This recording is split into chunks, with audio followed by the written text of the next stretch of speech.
Hello everybody, welcome back to the Metal Mill 52 workshop. Thank you for being here. Welcome to our new subscribers, and thank you everybody for your great comments and encouragement with the little sewing machine motor. I'm proud to show that this is Friday night. I'm videoing this.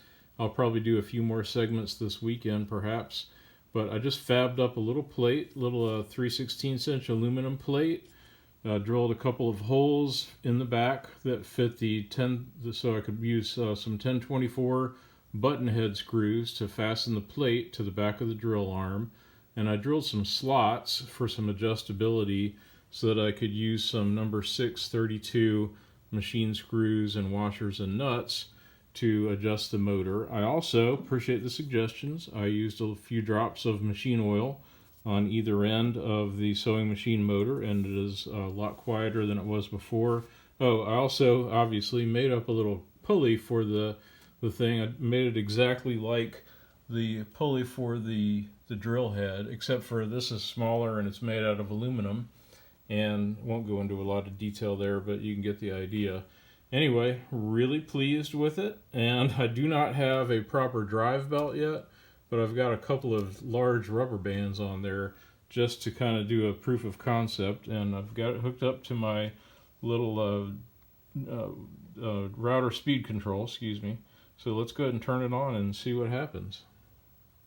There we go. Oh. This is something that happened, sorry about this, the camera moving, guys. The rubber bands, I can see why they're not the ideal choice because they keep flopping around and getting tangled in, and that's just not good. So it happened a couple of times. I thought I had too many on there, but at least we see it works, and I'm going to play around. I don't know if I'll use Bond-A-Band or whatever they call that stuff. But anyway, just really pleased that the motor setup works good, and let me try turning this thing on the variable speed at a really low setting. Oh, it's too low. Oh, how cool is that? How quiet is that? I love that. I do like quiet machinery. So it's working. You can hardly see that moving, but you can see it moving up there. Rubber bands, motor's quiet. Very, very happy about that start. So I'll play around with this a little bit more. Actually, I might try drilling a few things. Be funny to do with just a rubber band. I have a giant fat rubber band as well I could probably cut down, but I'll try to get the right size for that thing. I think it's going to be around 21 or 22 inches. But this is just exactly what I had in mind size-wise. So, cut that off. So I could undo, all I've got to do to remove this is unplug it and loosen this up, and I can remove the entire drill head as one assembly and put it away if I want to, concentrate on using the pillar tool for staking operations and that type of thing.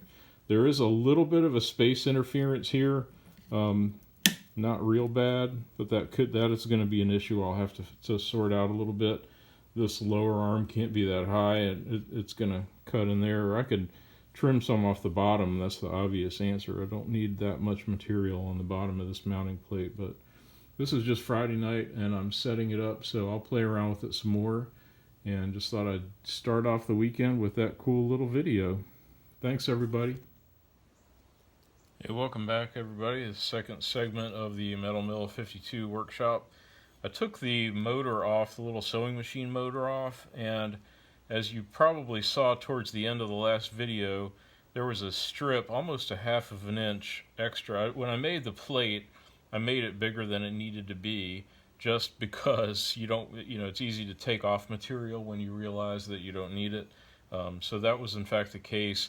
I realized that moving one of the arms around, it would interfere with the bottom of the motor plate. So just tonight, I've trimmed off a bottom roughly half of an inch on the bandsaw, and I rounded the edges on the belt sander, cleaned it up a lot actually, if you took stock of what it looked like yesterday.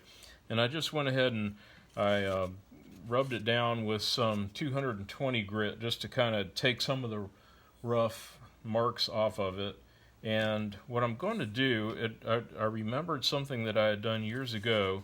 Little trick I wanted to show for this segment. This is 400 grit wet or dry sandpaper, and here's a trick with aluminum that you've seen that fancy engine, they call it engine turned aluminum, and the correct way to do it is to use an abrasive kind of a bit, whatever, like with a circle with abrasive on the bottom of it, the size that you want to get for your design, and then you overlap them, and you do that with a drill press or a mill, I suppose. There's an easy way to do that by hand for a project like this where it doesn't have to be perfect, but you just want it decent. Clean your aluminum up, and as you can see, I've got it in a little plastic lid here. Get some WD-40, spray it down just for a lubricant, and then I take some 400 grit sandpaper, and this is the trick. You hold the sandpaper, and basically your thumb becomes the design making device. And I don't know if this is going to show up in the video, but just bear with me a second. So you just twist to make the design with the 400 grit sandpaper. You do this all along. You overlap it however you need. I'm going to do about 3 or 4 rows here. It really only takes a minute. I'm going to do both sides too, and then I'll just pick whichever is the best side, and I'll leave that one showing, because obviously the motor is going to take up most of this. You won't see. I'll do about half of this plate. It's such a small plate. It's about 3.5 inches wide, I think, by about 4, probably now about 4 inches long. I'll show you in a minute. And I talked about the fasteners that I used in the video that I shot last night, which will be segment 1 of this video. So just overlapping and twisting here. And let's see. So you can already see a little bit of this design, hopefully. And let me take a little rag and wipe it off. And there we go. So kind of cool looking little design. Easy way to put a little bit of a design into a cheap piece of aluminum. I'm going to go over this. I'll do, like I said, I'll do both sides. I'll be real careful with it and try to do it as good as I can. I kind of rushed that. As you can see, the edges are a little off, but a real easy way to make that diamond plate, or not diamond plate, but the engine turned aluminum look. So I'll get this done, then I'm going to mount it back up again, and I think the only other thing I'm going to do tonight is try to find a piece of shoestring or parachute cord and measure, once I have it all put back together, try to measure the actual length that I'll need for a pulley. So that's it. Stay tuned for the next segment. Thank you. Hey everybody, welcome to, I guess this will be the third and final segment of tonight's update on the universal pillar tool and the tiny little sewing machine motor that I've attached to it. As you can see, I still don't have a proper drive belt, but I've replaced the rubber bands with an old sneaker shoelace that has a little bit of stretch to it, so I could get a measurement on. It's about 21 inches, 21.5 inches, so and it works. I'll demonstrate that in just a second. Let me go ahead and turn the motor on here. Terrible floppiness with that shoestring on there, but I realized I hadn't shown this part of it before. The actual drilling, that's going to be pretty neat. I'll wait till I get a proper drive belt before I actually test out the drill. But I did put some oil in the bearings of the motor. There's some little ports, oil ports for it, and you can see the thumb-turned aluminum. It gives it a decent finish. I wasn't going for something, super fancy, but pretty happy with how that looks. It occurred to me as I was doing that, let me bring you over here, and I'm stepping over a bunch of stuff, so actually, you know what, I'm going to go around this way. Sorry about the erratic camera work, everybody.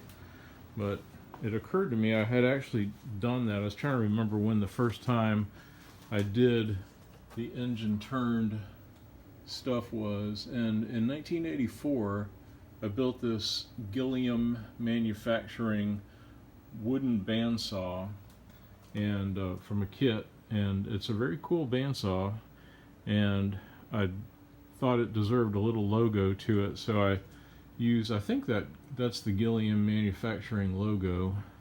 It was something like that, Gil built. So I found a piece of aluminum, and I did the thumb turned aluminum pattern with it there, so, and a little painted in design. So that looks pretty cool. Like I said, I built that in 1984. It still works. I mostly use it for woodworking. I did slow it down. Didn't mean to do a segment on this, but it's powered by a washing machine motor that my friend Randy gave me, and I have a jack shaft in there.